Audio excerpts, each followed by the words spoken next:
वंदे मातरम दोस्तों, आज की अपनी इस वीडियो में हम राम मंदिर भूमि पूजन से संबंधित टॉप 30 क्वेश्चंस को देखेंगे जो बहुत इंपॉर्टेंट हैं, जिनमें बहुत सारी जानकारियां छुपी हुई हैं। 30 क्वेश्चंस तो कहने के लिए हैं, इसमें आपको इतनी जानकारियां मिल जाएंगी कि आप उसमें से नियर अबाउट 50-55 क्वेश्चंस अटैम्प्ट कर पाएंगे। तो चलिए शुरू करते हैं। प्रश्न 1, अयोध्या राम जन्मभूमि का परिवर्तित नाम क्या है? बदला हुआ नाम क्या है? अयोध्या राम जन्मभूमि का परिवर्तित नाम है श्री राम जन्म तीर्थ क्षेत्र न्यास। जी हाँ, अयोध्या राम जन्मभूमि का सरकारी कागजों में, सरकारी दस्तावेजों में नया नाम दिया गया है श्री राम जन्म तीर्थ क्षेत्र ट्रस्ट। प्रश्न 2 पे चलते हैं। राम मंदिर के मुख्य आर्किटेक्ट कौन है? Who is the chief architect of lord Rama's temple? Nikhil Sompura ji Ram मंदिर के मुख्य आर्किटेक्ट हैं, चीफ आर्किटेक्ट हैं। एक्चुअली हुआ क्या, राम मंदिर का जो डिज़ाइन बनाना शुरू किया था वो इनके पिताजी चंद्रकांत सोमपुरा जी ने शुरू किया था। अब वो बुजुर्ग हैं, ज़्यादा दौड़ भाग नहीं सकते, इसलिए राम मंदिर का मुख्य आर्किटेक्ट का जो कार्यभार है वो निखिल सोमपुरा जी को दिया गया है। ये भी बहुत ही निपुण आर्किटेक्ट हैं, बहुत सारी डिग्रियाँ इन्होंने आर्किटेक्ट में ली हैं, बहुत सारे मंदिरों का डिज़ाइन बना चुके हैं। तो याद रखिए, निखिल सोमपुरा जी राम मंदिर के मुख्य आर्किटेक्ट हैं। प्रश्न 3 पर चलते हैं। अयोध्या में श्री राम मंदिर का निर्माण कौन सी कंपनी करेगी? Which company will build Lord Rama's temple in Ayodhya? Larsen and Toubro company है दोस्तों जो राम मंदिर का निर्माण कर रही है अयोध्या में। लार्सन एंड टुब्रो कंपनी का जो मुख्यालय है, जो हेडक्वार्टर है, वो महाराष्ट्र पुणे में है। प्रश्न 4 पर चलते हैं। राम मंदिर का डिजाइन बनना कब शुरू हुआ? When did the design of Ram temple start? Ram मंदिर का डिजाइन आज से लगभग 32 साल पहले 1988 में बनना शुरू हुआ था। किसके कहने पर बनना शुरू हुआ था? विश्व हिंदू परिषद के उस समय के अध्यक्ष अशोक सिंघल जी के कहने पर शुरू हुआ था। और सबसे पहले जो डिजाइन बनाया था वो चंद्रकांत सोमपुरा जी ने बनाया था, जो मैंने अभी बताया, जो राम मंदिर टेम्पल के मुख्य आर्किटेक्ट निखिल सोमपुरा जी के पिताजी हैं। तो चलिए अगले प्रश्न पर चलते हैं। प्रश्न 5 है, 1988 में बने राम मंदिर के डिजाइन में अब कितना बदलाव किया गया? How much has been changed in the design of 1988 Ram Mandir? Ram मंदिर का जो पुराना डिजाइन था उसके अनुसार जो राम मंदिर था वो 2 मंजिला बनना था दोस्तों। अब उसमें परिवर्तन किए गए हैं, ऊंचाई बढ़ा दी गई है, पिलर्स की संख्या बढ़ा दी गई है, सब हम आगे देखेंगे। तो नियर अबाउट 60% चेंज उसमें किया गया है। कितना चेंज किया गया है? लगभग 60%। अब राम मंदिर की जो ऊंचाई है, नई ऊंचाई, वो कितनी रखी जाएगी? What will be the height of lord Rama's temple? अब वो ऊंचाई 161 फीट रखी जाएगी। पहले जो दोस्तों ऊंचाई निर्धारित की गई थी वो 141 फीट निर्धारित की गई थी। अब to make the temple more attractive, उसकी भव्यता को बढ़ाने के लिए 141 से 161 फीट इसकी ऊंचाई रखी गई है। प्रश्न 7 पर चलते हैं। राम मंदिर में अब कितने गुंबद या गोपुरम होंगे? How many gopuram will be in Ram temple?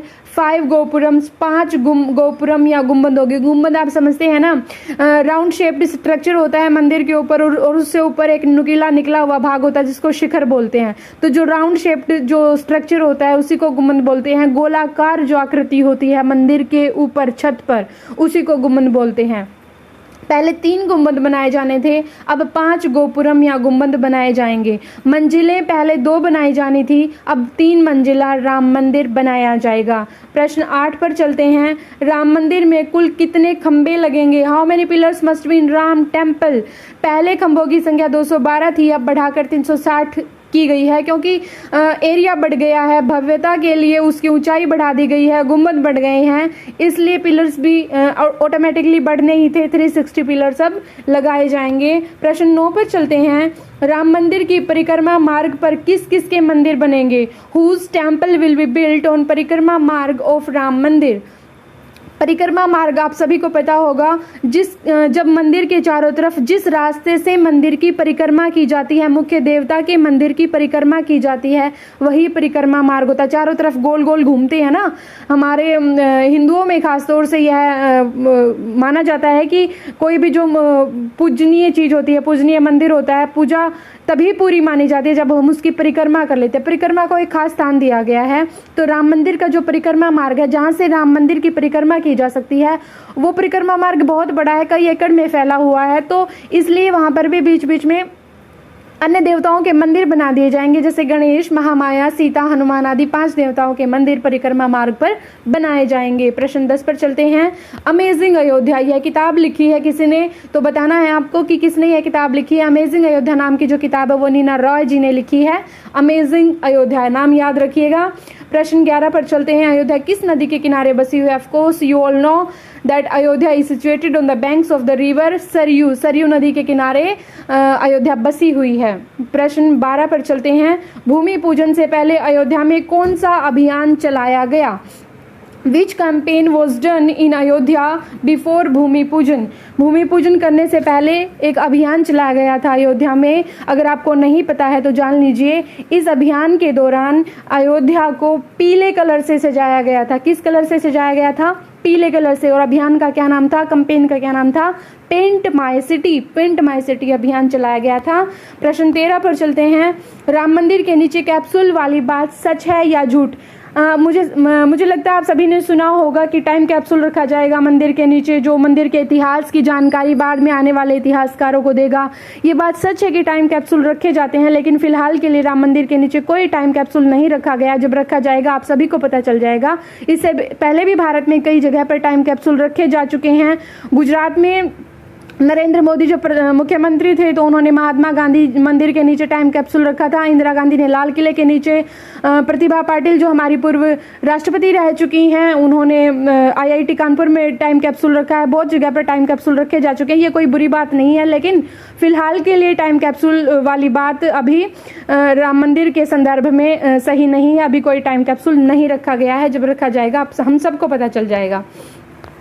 Ram मंदिर भूमि पूजन कार्यक्रम कब संपन्न हुआ? Of course you all know that on 15 अगस्त 2020 ये जो भूमि पूजन कार्यक्रम था ये ऑर्गेनाइज किया गया। 5 अगस्त 2020 को प्रधानमंत्री नरेंद्र मोदी जी भी वहां पहुंचे थे और किसी भी मंदिर के इस तरह से भूमि पूजन प्रोग्राम में पहुंचने वाले वो हमारे देश के पहले प्रधानमंत्री बने। प्रश्न 15 पर चलते हैं। भूमि पूजन कार्यक्रम के अवसर पर विश्व भर की कितनी नदियों का जल अयोध्या लाया गया?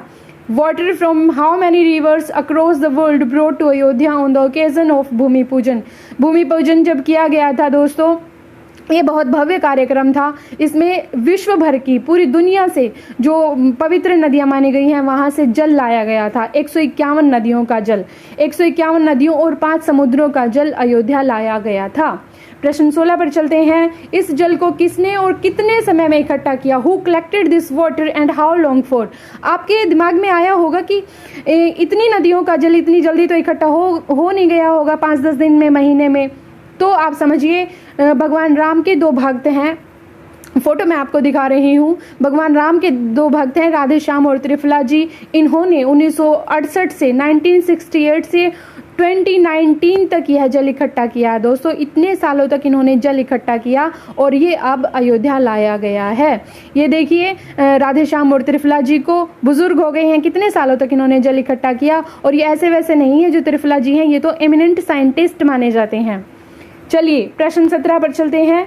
राम मंदिर नींव पूजन का मुहूर्त किसने निकाला? Who had taken the time to worship of foundation? तो ये जो एमिनेंट प्रेस्ट हैं गणेश्वर शास्त्री द्रविड़ जी, ये काशी के प्रकांड विद्वान माने जाते हैं। इन्होंने राम मंदिर की नींव पूजन का मुहूर्त निकाला था।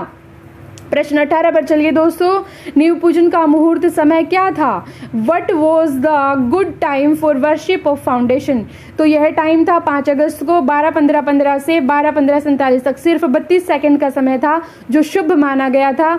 और यह जो मुहूर्त है यह उत्तर और दक्षिण के संगम से निकाला गया था। उत्तर भारत में उस समय श्रावण मास और दक्षिण भारत में भाद्रपद था। इस तरह से दोनों के संयोग के आधार पर यह मुहूर्त निकाला गया था। इस पर किसी एक शंकराचार्य जिसे द्वारका से पता नहीं कहां से थे, उन्होंने ऑब्जेक्शन भी उठाया था, लेकिन बहुत सारे जो काशी के विद्वान थे उन्होंने उनको शास्त्रार्थ की चुनौती दी थी। मतलब विद्वत्तापूर्ण लड़ाई, विद्वत्तापूर्ण तर्क यह सिद्ध करने के लिए कि यह मुहूर्त सबसे बेस्ट है। चलिए हम अगले क्वेश्चन पर चलते हैं। प्रश्न 19 है। श्री राम जन्मभूमि परिसर में धरा शांति पूजा, पूर्वक नहीं पूजा कब शुरू हुई? व्हेन डिड धरा शांति पूजा begin in the Ram Janmabhoomi complex? जो राम मंदिर जन्मभूमि कॉम्प्लेक्स है, परिसर है, वहां पर धरा शांति पूजा की जा रही थी दोस्तों। 18 अप्रैल 2020 से वह शुरू हुई थी। और बाई चांस वो आचार्य कह रहे हैं कि जिस दिन मुहूर्त निकला वो 108वां दिन था। भूमि पूजन जिस दिन हुआ धरा शांति पूजा का 108वां दिन था। और यह धरा शांति पूजा फिर भी चलती रहेगी। जो नॉर्मल जो डेली जो पूजा होती है भगवान राम की है उससे अलग है। आपके दिमाग में ये आएगा कि ये क्यों की जा रही है।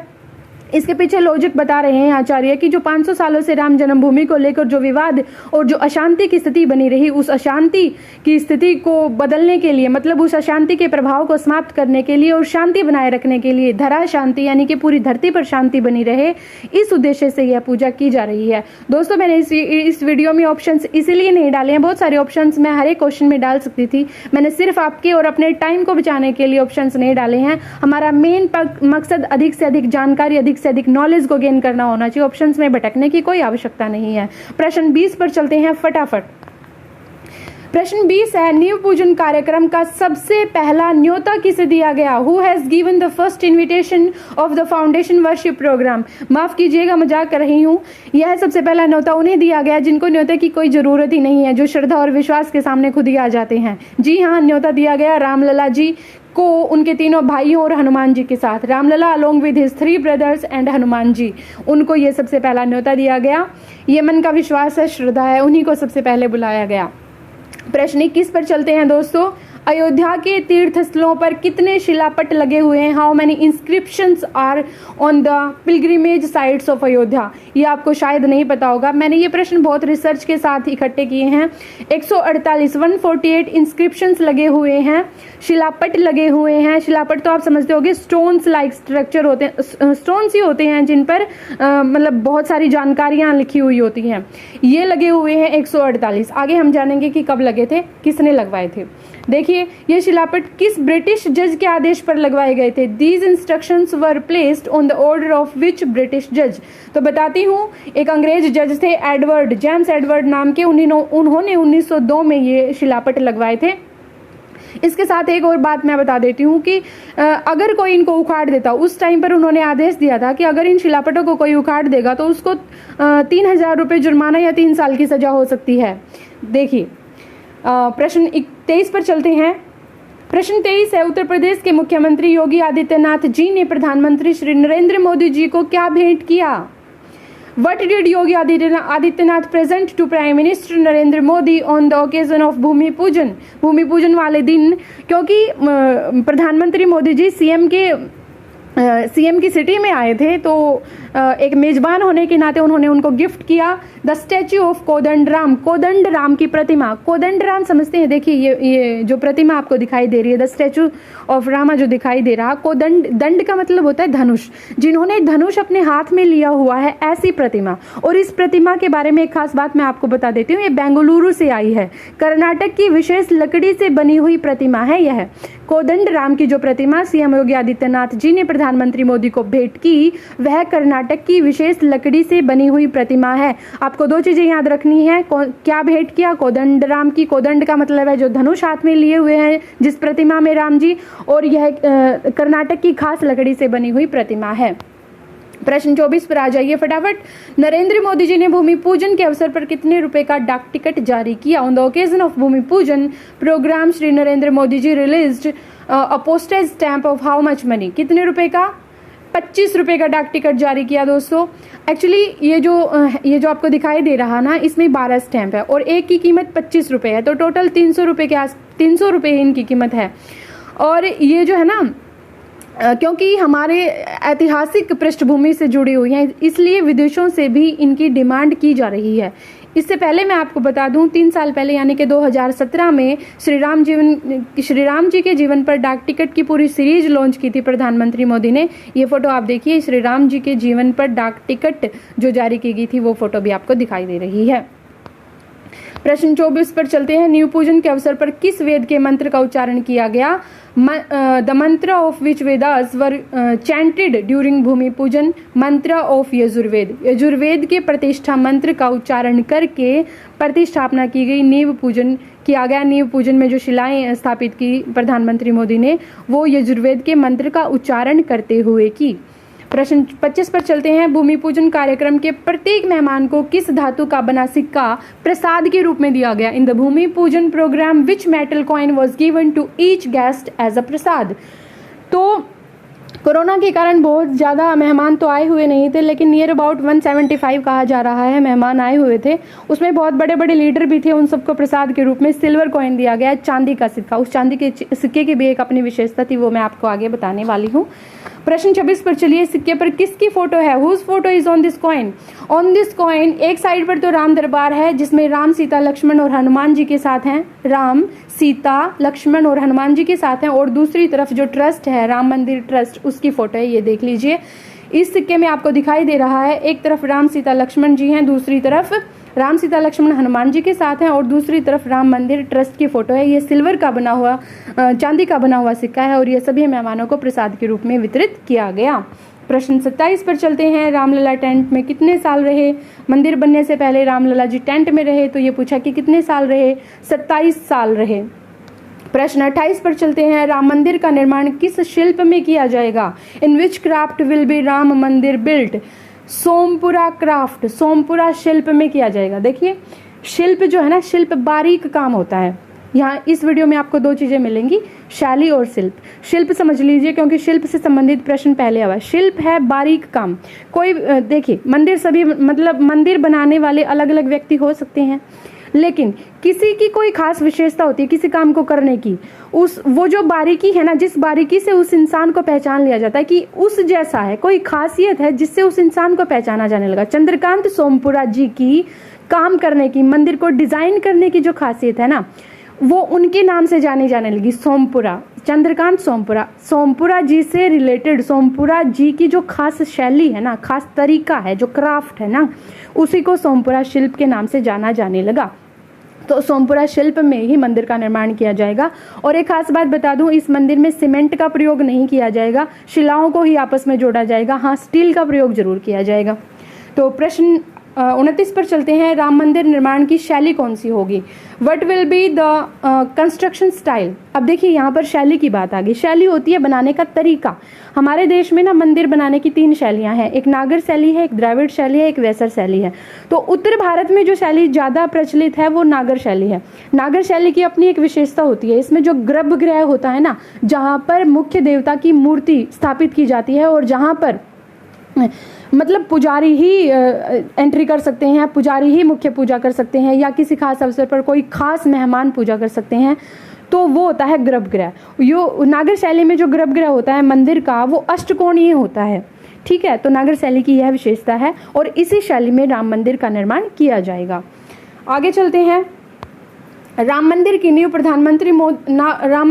में प्रधानमंत्री मोदी जी ने कितनी शिलाएं, आप स्टोन्स कह सकते हैं, आप ब्रिक्स कह सकते हैं, ईंटें कह सकते हैं, वो स्थापित की। How many rocks prime minister Modi installed in the foundation of Ram मंदिर? 9 शिलाएं स्थापित की, उनके नाम भी मैंने दिए हैं, नंदा, जया, भद्रा, रिक्ता, पूर्णा, अजिता, अपराजिता, शुक्ला और सौभागिनी। आपकी जानकारी के लिए बता दूं, इनमें से 3 शिलाएं ऑस्ट्रेलिया, जर्मनी और अमेरिका में जो हमारे प्रवासी भारतीय बसे हुए हैं उन्होंने भेजी हैं। ठीक है, अगले क्वेश्चन पर चलते हैं। प्रश्न 31। वाल्मीकि रामायण के किस सर्ग में अयोध्या का वर्णन है? पूछा जा सकता है, क्योंकि अयोध्या न्यूज में है, तो आपको बताना है कि वाल्मीकि जी ने जो रामायण लिखी है उसके किस सर्ग में, किस अध्याय में, किस चैप्टर में अयोध्या का वर्णन है। In which passage of Valmiki Ramayana Ayodhya is described? तो इसका आंसर है इन 5th पैसेज, 5वें सर्ग में वाल्मीकि जी ने अयोध्या का विस्तार से वर्णन किया है। अगले प्रश्न पर चलते हैं। कंबोडिया की किस नदी का पानी अयोध्या लाया गया? Water from which river of Cambodia brought to Ayodhya? तो आपको बता दूं कि कंबोडिया की एक बहुत ही पवित्र नदी है कुलेन नदी। यह कुलेन माउंटेन रेंज से निकलती है। जैसे हमारे देश में गंगा को पवित्र माना जाता है, उसी तरह कंबोडिया में कुलेन नदी को पवित्र स्थान दिया गया है। कुलेन नदी से भी पानी अयोध्या में लाया गया। देखिए, राम सिर्फ भारत वालों के नहीं रहे, पूरे विश्व के हैं। वैसे भी राम तो वो हैं जिसमें सभी रम जाएं। खैर, अगले प्रश्न पर चलते हैं। प्रश्न खत्म हो गए एक्चुअली दोस्तों। यहाँ पर मैंने कुछ अदर इम्पोर्टेंट फैक्ट्स डाले हैं जिनको अगर प्रश्न की फॉर्म में मैं आपको बताती तो वीडियो शायद बहुत लंबी हो जाती, तो मैंने शॉर्ट में लिख दिए। Babur came to India in 1526 आएगा। बाबर इंडिया में आया 1526 में। बाबरी मस्जिद वॉज कंस्ट्रक्टेड बाय मीर बाकी इन 1528। 1528 में मीर बाकी जो कि बाबर का सेनापति था, उसने बाबरी मस्जिद बनवाई। Babar died in 1530। 1530 में बाबर मर गया। बाबरी मस्जिद वॉज डिमोलिश्ड ऑन 6 दिसंबर 1992। 6 दिसंबर 1992 को बाबरी मस्जिद डिमोलिश कर दी गई, ध्वस्त कर दी गई। और उस समय पर जो हमारे प्राइम मिनिस्टर थे, प्रधानमंत्री थे, पीवी नरसिम्हा राव जी थे। PV Narasimha Rao was the Prime Minister of India in 1992 when Babri Masjid was demolished. And sixth is Supreme Court decision came on Ayodhya dispute on 9th November 2019. जो सुप्रीम कोर्ट का जो फैसला आया वो 9 नवंबर 2019 को आया। ये बहुत मुख्य बातें हैं। Hearing on Ayodhya dispute was lasted 40 consecutive days, मतलब 40 दिन तक लगातार अयोध्या मामले की सुनवाई चली सुप्रीम कोर्ट में। लॉयर ऑफ रामलला वॉज के पराशरन जी रामलला की तरफ से मुकदमा लड़ रहे थे। अयोध्या डिस्प्यूट वॉज ऑन 2.77 एकड़, जो 2.77 एकड़ जमीन थी उस पर अयोध्या डिस्प्यूट था। द बेंच ऑफ 5 जजेस pronounce verdict on the Ayodhya dispute. 5 जजों की बेंच थी जिसने अयोध्या मामले पर अपना फैसला दिया। कौन कौन थे? जस्टिस DY चंद्रचूड़ जी थे, जस्टिस S.A. बोबड़े जो हमारे अब मुख्य न्यायाधीश हैं सुप्रीम कोर्ट के, 47वें न्यायाधीश, मुख्य न्यायाधीश। जस्टिस अशोक भूषण जी थे, जस्टिस अब्दुल नजीर, जस्टिस रंजन गोगोई, ये उस समय इस बेंच के प्रेसिडेंट थे जो हमारे S.A. बोबड़े जी से पहले, यानी कि 46 नंबर के जो chief justice of supreme court थे, ये उस समय उस बेंच के प्रेसिडेंट थे। 11th is Ayodhya is situated on the bank of river Saryu. The first design of Ram temple was presented by Ashok Singhal. Ashok Singhal, मैंने आपको बताया, अशोक सिंघल जो विश्व हिंदू परिषद के अध्यक्ष थे उस समय पर, उन्होंने पहला डिजाइन प्रस्तुत किया था। The time was taken near about 3.5 years in construction of Ram temple. Ram मंदिर को बनाने में लगभग 3.5 साल लगेंगे, ज्यादा भी लग सकते हैं। इतना भव्य मंदिर बनाया जाएगा। The kul devi of lord Rama is Devkali. इसकी देवकाली जी की भी पूजा की गई है, इसलिए मैंने यह इंफॉर्मेशन यहाँ पर डाल दी। इसी के साथ जय जवान, जय किसान, जय भारत।